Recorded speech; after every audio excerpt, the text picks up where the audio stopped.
A traveler is a player who is either going to enter the game late or leave the game early. And so everybody knows what they are. They are told their alignment on the first night that they come into play. And if they're evil, they're told who the demon is. So those are things that you should know if you're not familiar with what a traveler is. Hey, chat.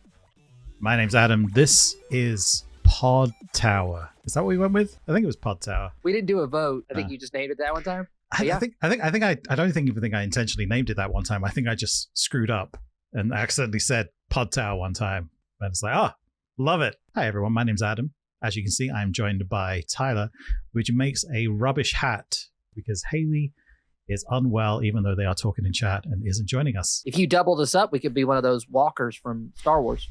The four-legged ones. You want me to impressive.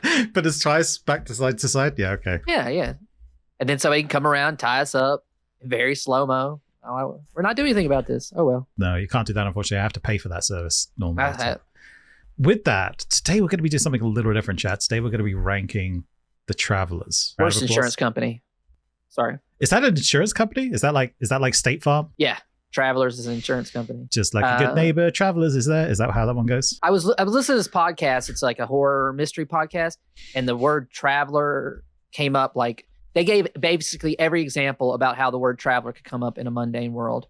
So yes, I'm well versed in different places where that term comes up. And one of them, I don't know the jingle. If Traveler wants to hire me to write a jingle, I'll do that. No problem. She could travel in. That would be thematic. Be on point. I just realized as well, I don't know if you heard me say it, I'm wearing my Star Wars t-shirt today, or one of my Star Wars t-shirts today, because I may have a few, to be fair. I'll see if I can do I'll jump off camera while you're talking for a second time and come back in a different t-shirt. Like we can do like an Oscars scene change. Well, that's the only part of the Oscars I'd like to reenact. That's okay. Here we are, topical. 3 months later when this gets posted on YouTube. I think people will remember the Oscars, at least that. I watched one of the movies where the Jessica Chastain won Best Actress for playing Tammy Faye Baker. I watched that movie last night. It was good. I don't know who any of these people are. Well, Jessica Chastain. I would say, what's she famous for? But you're about to be like, this movie, Tammy Faye or whatever this. I'm like, I don't know who Tammy Faye is. Well, she gets confused with Ron Howard's daughter a lot. I know that. But she's like a redhead. She's in a ton of stuff. And I can't think of anything off the top of my head. But she's been in a lot of things and she's really great. One of the only movies I can think of that is not widely seen is called Molly's Game. Yes, I just realized Aaron Sorkin's movie, right? Yeah. Yep. Aaron Sorkin. I watch anything by Aaron Sorkin. Even that wasn't very good, to be fair. Yeah, I liked most of it. The beat getting back with her dad over running an illegal gambling ring, like, could have done without it. But it was interesting enough. But Tammy Faye Baker was a televangelist wife, Jim Baker. And she was, despite being a televangelist wife, or maybe because of it, I don't know. She was very supportive of the LGBTQ community in the 80s, 70s, and 80s, at a time when that was not done. It was a pretty good movie. All right. A lot of Midwestern accents. Chat, Hayley has joined chat and told everyone that basically she feels like she's dying. And Chad has replied to her saying, go to the hospital. Hayley doesn't need to go to the hospital. I will be the judge of when Hayley finally gets to go to the hospital. Not Hayley. Hayley can decide for herself, I'm sure. But well, in honor of Jim and Tammy Faye, I would say if you want that healing magic to rain down upon Hayley, double your pledge today. Double your monthly pledge. Only givers receive. I should have been a televangelist. You could have at least made that about subscribing and following, though, Tyler. Come on. You could have. Yeah, well, that's true. We can pivot. If you haven't already followed the Twitch, then you could do that. You could also subscribe and like a bunch of stuff on our YouTube channel, youtube.com/offmetaplays. Am I exploiting Hayley's condition? Hell no. That would be wrong. So anyway, now that we've digressed enough, should we start talking about some travelers, maybe? Let's do it. Let's talk about it in this context. What would we want? We want 4 travelers that could be options for the creme de la creme script, right? You know, in that sense, they're S tier-ish, right? Are they fun to play? Are they fun for the group? Do they make the game miserable? Are they flexible? Could you see them in a lot of different settings? Some of the travelers that really make the game about them Since I have the option, let's talk about the Voodon, because the Voodon is an example of one that I think is really cool, but also might make the game about what the Voodon does.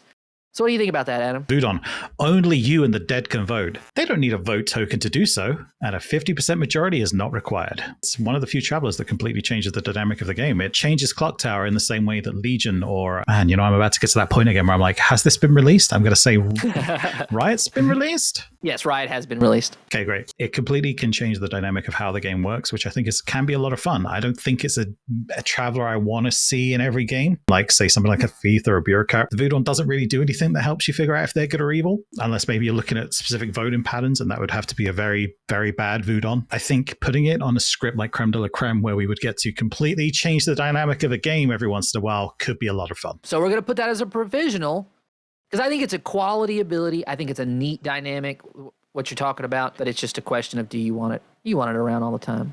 So with that in mind, is there one that you'd like to bring up? I think I'm probably going to start with the Gangster. So you want to talk about the Gangster, or you want to add it to the script? Both. By the way, the Gangster is not, it would break the rules. You're right. Of the Creme de la Creme that we're making right now, because it's not a base 3 outsider. But let's talk about it. Well, let's just talk about it, because I think Gangster is probably the best traveler in the game. Gangster, once per day, you may choose to kill an alive neighbor if your other alive neighbor agrees. It's going to be up in the air whether or not it will break the rules of this script that we're devising, but it sure is neat. So yeah, the Gangster, I think, is probably the best outsider in the game. Sorry, outsider, best traveler in the game. It allows you to openly have communications with your neighbors. It allows you to openly and encourages you to openly have those conversations with your neighbors, to be like, no, don't kill me. I've got this ability. We need to kill the other side of you. It's also really good for evil. It's also can be very good for good. It's also easily like bluffable that you are of the opposite alignment if you want to be, if you're trying to convince like the evil team that you are the evil gangster when you're not really, by being absolutely bloodthirsty. To me, it's easily an S tier traveler. And it's such a shame that it is not in the base 3s, I've got to say. It is also probably the first traveler I ever heard of, which is maybe saying something. I remember John telling us about the Traveler when he came down to run the games for it. The G stands for gangster in John's name, right? John G. John's name. Yeah, John G. Talking about it when he came down, I was like, man, that sounds like a lot of fun. Like, it seems like a better gunslinger in all capabilities that it provides. Yes, that's my big thought on it. Right, is that I wish the gunslinger was replaced on TB. With the Gangster, because I actually think it's more thematic to what TB wants you to do, right? TB wants you to get to know folks a lot of times, and the neighbors aspect of it is interesting. I think it's interesting if you are the evil player sat next to the Gangster's good. You are either trying to convince your other neighbor to spare you, or the Gangster to get you on side. And I feel like those conversations are almost always fun and interesting to watch. I would be pro that. I would definitely give Gangster S tier. It's just a question of whether or not we would include it on this version before we get to the experimental roles down the line. I would like to talk about the Apprentice is probably an S tier traveler. On your first day, you gain a townsfolk ability if good, or a minion ability if evil. The thing about all travelers, right, is that you know what they are, at least their ability. The Apprentice puts that on its head. So now they can lie. They get to bluff too. They get to play in the game in that way, other than just alignment, right? So they can feign having a townsfolk ability when they really have a minion ability, or vice versa if they were trying to, get somebody on the hook as convincing them that they were the traveler that saw them as the demon. The Apprentice, I feel like, is got so much flexibility and allows the storyteller to do so much in terms of what they want to add or subtract from the game. Anyway, a lot of flexibility. Yeah, that's a really good point. And I think I'm going to be straight up honest with you and say, with regards to travelers, I know there are travelers that come with base scripts like the Bureaucrat, Thief, Gunslinger, Scapegoat, Apprentice, all come on TB, I believe. Apprentice comes in TB? Apprentice is in BMR. Is it 4? I felt like it was 5 for a second, but maybe it is just 4. It's 4 apiece. Is that right? Because we've got... Okay, I'll let you off. I'll just trust you. I don't play by those rules when I'm running travelers. I say that, like, take your pick. Or here's 3 I think could be fun in this game. Take your pick from them. Like, what do you want to do? I haven't seen this one in a while. Can you be this one today? That's how I normally run travelers, right? I don't care about what their base script is. Apprentice, though, I think has been said, Gangster would fit in any... Chad has said Gangster fits in any script. Agreed. I think Apprentice also fits in any script. Because one of the key things about Apprentice that took me a while to keep remembering is that it doesn't have to be an out of play. I like duplicating up the Apprentice, especially if it's going to be a town. Makes them suspicious on a couple levels, right? Don't trust either the Apprentice, don't trust the other person claiming it, because they're like, why would Adam put 2 fortune tellers in the game? 2 different red herrings. That's right. Yeah, that's right. Because it's fun. That would be one I would consider for a top tier role and for creme de la creme. What do you think? Or do you want to touch on one that maybe we don't think as much about? That we don't think much about that's good, or that we can say definitely won't make it onto the script? Because I would start with Matron if we're saying, no, I don't want this thing on the script. So you don't want Matron on the script. Let's talk about what it does, and then you can tell us why. Each day, you may choose up to 3 sets of 2 players to swap seats. Players may not leave their seats to talk in private. So there's 2 things, right? I do love the fact that the Matron makes it so that the town has to have a conversation together. That is great. More of that, please, where the town has to come together to have a conversation. It's why I like when, I think it was Ed started introducing on the TPI stream saying, we're going to come back and have a conversation before nominations open. But the fact that it limits who can actually have private conversations, I can now only have them with my neighbors. Not keen on that. I would get rid of the matron sooner than almost any other traveler, simply because, apart from maybe I'd be happy to get rid of the gangster if they're sat next to me as my neighbor. I would get rid of the matron above any other traveler, even if I thought they were good, simply because of that ability. And that is the downside to it. I need to go talk to this person because I'm the fortune teller and I know I want to go talk to those people. I'm a librarian, I've got those 2 people. I'm a washwoman, I've got those 2 people. You think about some of the roles in the game that needs to go talk to other people. The matron unfortunately stops that too much, and that's why I don't think it's a good character to have on the script. I think the matron is better than maybe you're giving it credit for in terms of what it can do for players that are not the matron and how it can facilitate some of those conversations you might want to have. It may not be as quickly as you'd like. One of the things that's interesting about the matron with roles that depend on their neighbors, normally like the empath has to kill through a bunch of people to get more information, or the tea lady has to, test those particular neighbors to see what's going on.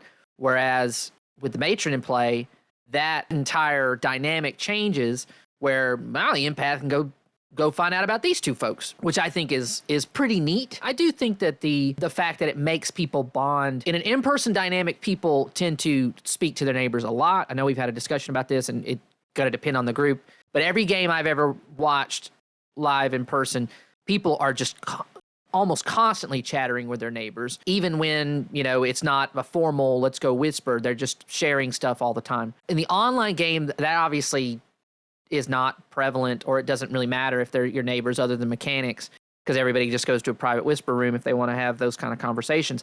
And I think the matron makes it a little bit more like the in real life game. I like the matron enough to basically build a legacy script and mechanic around it, but I can understand if it's not creme de la creme. So here's the thing, right? I agree with you that you could absolutely probably build a script around a matron that would be a lot of fun. I don't necessarily think that makes it creme de la creme. I don't think that makes it the best character in the game, one of the best travelers in the game out of 15 or whatever. We've got 14 to pick from. It gets knocked for flexibility, right? It's not as flexible. It has its own issues, or it might not be fun for everybody. All right, I would like to talk about one that maybe wouldn't be considered S tier, but I think maybe should see more play if run a little bit differently. And that is the Deviant. The Deviant is, if you are funny today, you cannot die by exile. The Deviant is normally been a little bit of like people showing their stand-up routine. Hey, let me tell you about this knock-knock joke kind of deal. And that is one way you could run it.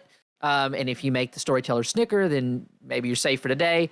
And people go, that's kind of lame. I think there are other metrics by which you can judge whether the Deviant is doing their Deviant role, which is, did they make people happier today? Did they lighten the mood? In some of these Clocktower games where people get intense or really into winning, I think the Deviant can add a little bit of, hey, let's all just have a good time. Let's all be buddies. Let's all be friends.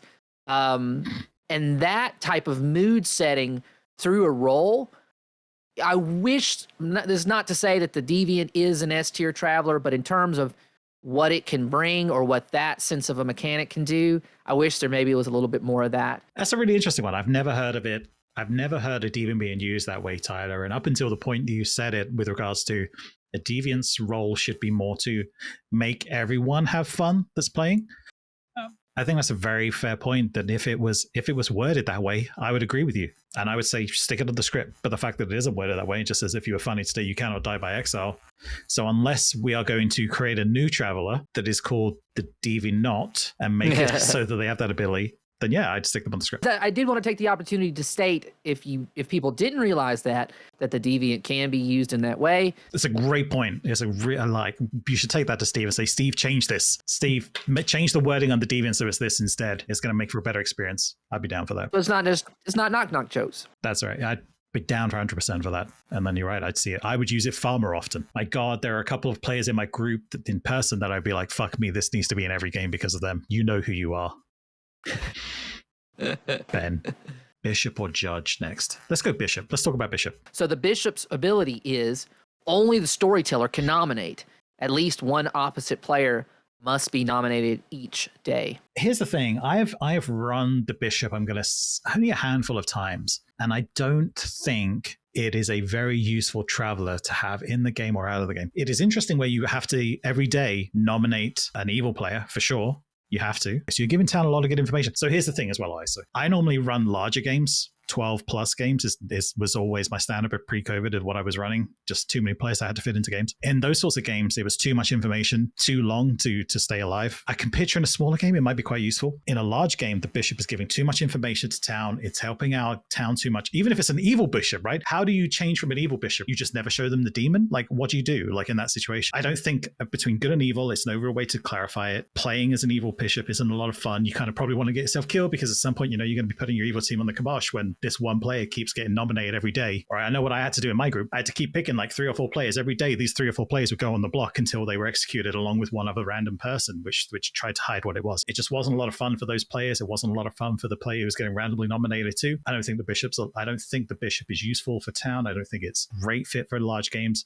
I don't think there's much difference between a good or evil bishop. So that's why I would say don't put this one on the script. If we were going to use the tier method that we use for everything else, it would probably be the one I'd most likely to say is a C tier. It forces the storyteller to put their fingers on the scale and make decisions about who they think looks suspicious. And I know that's part of the deal, but there's a certain sense that some of these abilities can be used for the storyteller to railroad a certain player into being the fall guy. So maybe there's some benefit for the evil team in that sense. It really drives players to meta the storyteller in a big way. Because they got to think about like, why would they make those decisions and would they really pick this person and all that kind of stuff. And not to say that you should all, Adam encourages people to meta him and, that's part of the game, but it's not always the most fun part of the game, I should say. Yeah, I would agree with you on the bishop. So far we have that we've boosted up. We've talked about the apprentice is going to be there. We've talked about maybe the Voodoo could add some spice. Just one more thing to the bishop. One of the games I do remember running it is we have a player in our group, Ben with the bad beard is what is known in the group, who often gets executed very early. That's the one time I enjoyed using the bishop to make sure Ben made it to late game because he doesn't always get to do that. That's bad beard Ben. Bad beard Ben. Not an online person. Not yet. We try to get him online, I think, so I could fight him. So anyway, that's the only other thing I wanted to add about the bishop. If you have a player in your group, and it's probably going to happen when you're running in person or even Jack online, going to die early often, bishop as a storyteller helps you protect him. But sorry, carry on, Ty. No, that's true. That's a point in its favor. One thing that does make a big difference on whether or not it's good or evil is the judge. An evil judge. Ooh, scary. You want to tell us about what it does? Once per game, if another player... Sorry. Fuck me. So close. Once per game, if another player nominated, you may choose to force the current execution to pass or fail. Once per game, that is. Let's keep that in mind. The joke about Adam and rule reads is that we don't want to make them very long because he might stumble over them. But it's like he stumbles at the beginning, so we could just make him like, once he gets past that part, it's all downhill. All right, so I have seen whether or not a judge is evil captivate town in such a big way in games, right? Because like if we have an evil judge right now, this game, we need to do something about the demon now or exile the judge before evil basically has control of the game. And I think that's pretty interesting. I think it's captivating compared to what some of the other roles can do, but not in a way that is as... I feel like the gunslinger has a lot of issues with balance or whether or not that's fun for everybody. And I think, but that moment when the judge brings the gavel down and that's the decision, I think that has a lot of drama to it and a big impact. So I love the judge. I'd be happy if the judge makes it onto our script. I love being the judge. I am nervous about there being a judge in the game if I'm playing. So I think it's great. I think everything. I think you just hit it on the head, right? It's the thematics. What did you call it? Like the atmosphere it creates, the tension it creates, right? I think it's great. I think it's a lot of fun. If we talk about travelers making a big difference if they're good or evil, yes, the judge does. 100%. Yeah, so I'd be happy if you stick it into the game, and I can't think of anything more to add. We've got 2 or 3 that we're feeling pretty good about. Apprentice, Judge, and Voodoo. Yeah, you were saying that, and if we just fudge the gangster, then we've got a good set. I don't think we should. But all right, no fudging the rule. We're not breaking rules today. It's not an atheist pod. So what we have left to talk about, I think we've said obliquely everything we want to say about the gunslinger. We've got the bureaucrat and the thief, the scapegoat, the barista, the harlot. We have a question in chat. Okay, sorry. What are your thoughts on travelers who want to stay the whole game? I understand the desire to include everyone, especially unlimited time, but if travelers that overstay their welcome are painful as fuck, I disagree. I don't see what it matters. Town gets to decide if, like, it's not like there isn't a mechanic to remove the traveler's ability from the game. Obviously, if they feel like they can be there the whole game, I'd rather them play core characters, just because it's important to remember that the traveler doesn't have an effect on player count, but that can get in terms of whether it's final day and so people can get confused. They see a person there, even online, they see a token there. They're not taking that into account when they're making their decisions about where they are in gameplay. Just to say, I've 100% run in less than 15 player games, specifically ask some people to be travelers just so I can get experience running with them, right? Just so you can too, Chad, if you haven't run many games or are still learning it, want to have practice running a traveler, just ask a player to be a traveler. What's the worst they can say? No. Hey, do I have any volunteers for anyone that would like to be the barista today? Well, so let's talk about the barista then, because I think this is an interesting one in terms of the theoretical headspace and like what it does as a power, but whether or not that gives any agency to that player. And so it's debatable to me whether or not it's fun for everybody. Each night until dusk, a player becomes sober, healthy, and gets true info, or their ability works twice. They learn that decision is made by the storyteller. The barista has no power over that, other than the storyteller should lean more towards good players if the barista's good, and more towards evil players when the barista's evil. I don't mind being the barista, but it has to be in the right game with the right group. If it's a group that's going to cut me out of the conversation while they're trying to figure out if I'm good or evil, I don't want to be the barista. If you've got a group that's going to need to know if I'm good or evil before you trust me, I mean, let's be honest, it's me. That's never going to happen to begin with. Yeah. Barista is really good for town. I don't mind playing the barista because it means I'm actually normally helping town out far more than evil. I especially don't mind being the barista if I'm evil, because it's the flip side and we're going to get 2 Pit Haggins or 2 Cerenovas or something, right? I think there's a lot of plays that can happen with the barista. It's great for the storyteller as well. And it's another one of those travelers that based on what's happening in the game, you can figure out if the barista is good or evil. The only issue is if I am the barista and I'm not getting to do anything and I'm not involved in the conversations because people don't know if they can trust me yet, I think that sucks. I think the barista is almost better as a fabled.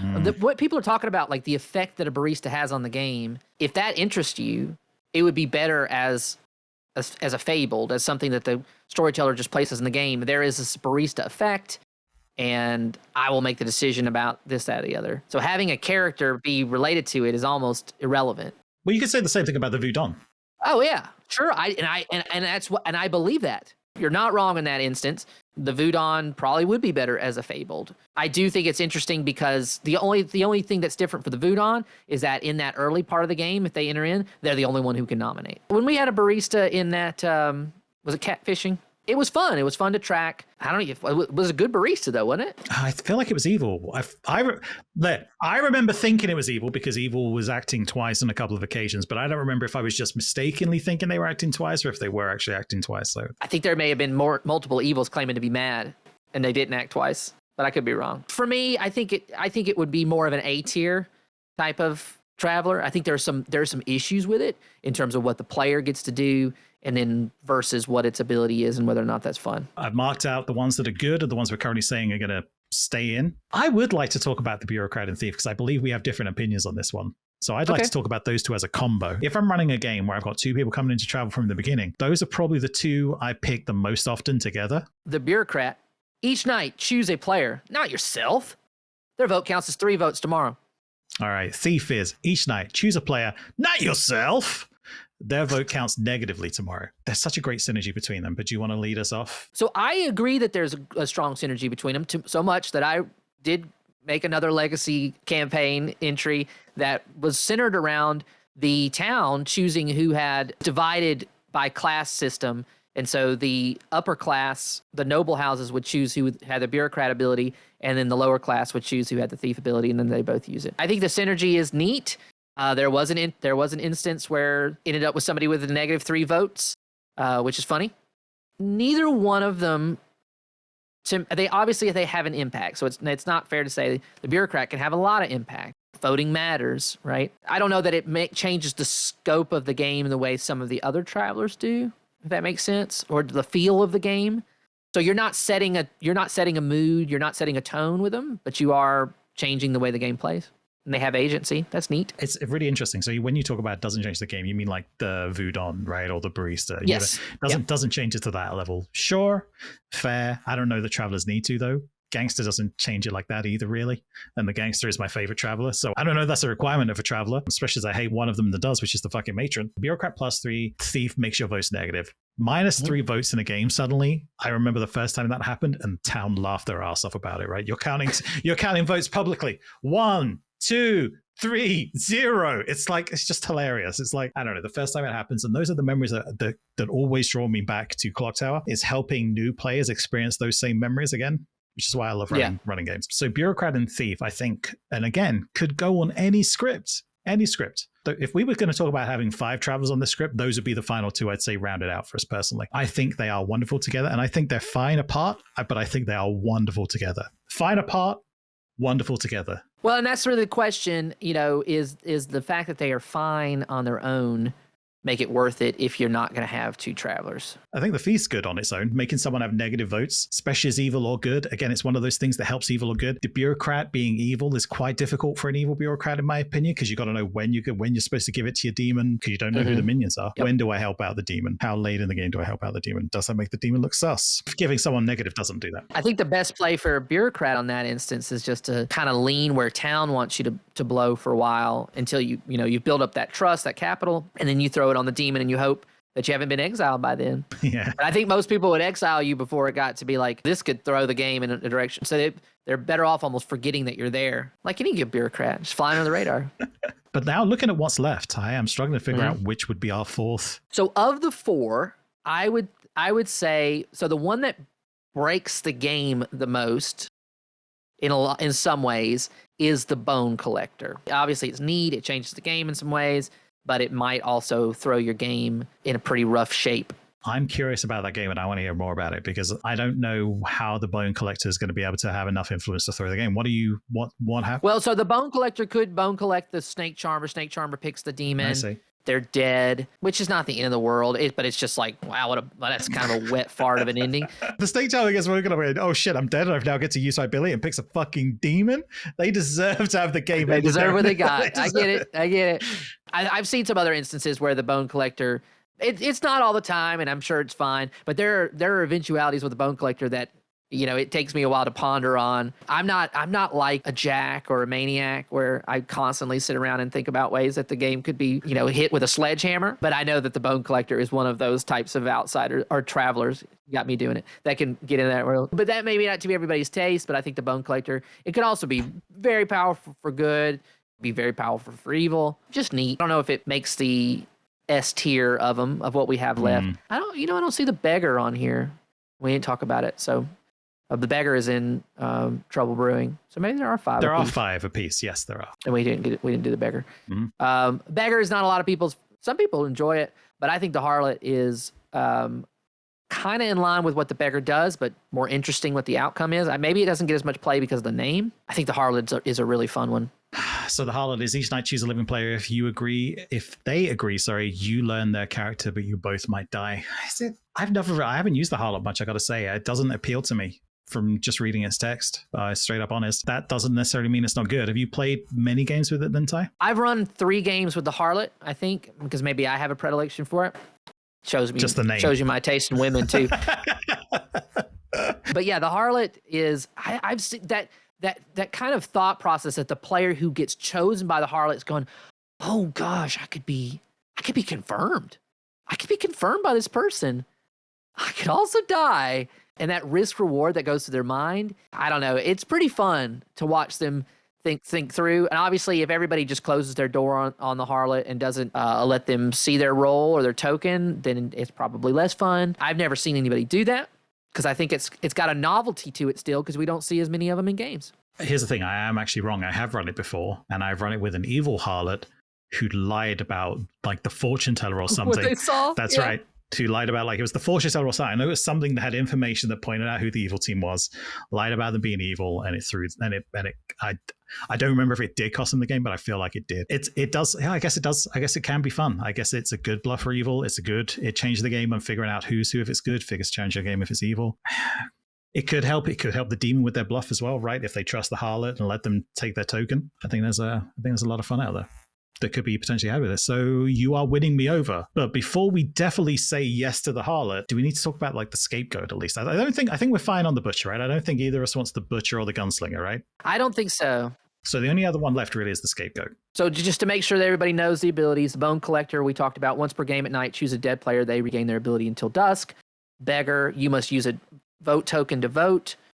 Dead players may choose to give you theirs. If you so, you learn their alignment. Gunslinger, which touched on each day after the first vote has been tallied. You may choose a player that voted, they die. Butcher, each day after the first execution, you may nominate again. Tell them about the scapegoat. I've also realized we do actually need 5 then, right? Because we do actually need 5. So maybe this is it. So we could do bureaucrat thief coming back into vote. Oh, shit. I don't know. Marshall, who is the scapegoat on my town square, and I apologize. This wasn't me picking names or anything. I just went by order, and this was the last grimoire I had set up.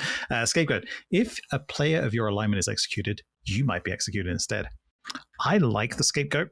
I just want to put it out there. I actually quite like the scapegoat. I quite feel it is underutilized and under-respected as a traveler, because now suddenly when they die instead, did we just find the demon? The only downside is to it, I've seen it become, as I think I've played with it too much, I think I've seen it, the meta now become, well, we just have to double tap that person that was supposed to die, because in case there is on-ball type situation. Not the zombie, but you get what I mean, right? Yeah, I know what you mean. So that is the only it delays the inevitable situation in a way that's not always super fun. The only time I have seen it and used it so that it has happened is the Virgin. Spy nominated the Virgin that killed the scapegoat instead, who was good, completely messed with everyone. Yeah, I think I'm with you. I think I watched the game on some stream. I don't remember. It may have been Jamie BOTC stream. There was a scapegoat in the game. The minion did end up pivoting to claim recluse. Alejo was the scapegoat. I think that was all. I think I'm remembering all this right. In any case, and it was interesting. I don't think it didn't end up, impacting the game in a big way, but I think it's neat and it can have it is a dramatic effect. I wouldn't be against it being on there. So I just had to kind of think about that in terms of what we may have already sworn off. So far what we have is the apprentice, the judge, the Voodon. It's either the harlot and scapegoat or the thief and the bureaucrat, in my opinion, is where those last two are going to land on. Because I had a stronger feeling for the harlot than I do the bureaucrat and thief for doing the harlot and scapegoat, but I know that's the bureaucrat thief was a duo that you have a lot of love for. So I do, but you can't win them all, right? So we'll do the scapegoat harlot. I'm good with this. I'm good with this combination of travelers. I think this is a good combo to say on our script. These are the base 5 we think you should pick from. If you guys remember at home, because we won't tell you what everybody's letter grade was, but we put on our script, creme de la creme, we put on the scapegoat, the apprentice, the judge, the Voodon, and the harlot. So we think those are in that S to high A tier and will be fun for a lot of your scripts out there and fun for this one in particular.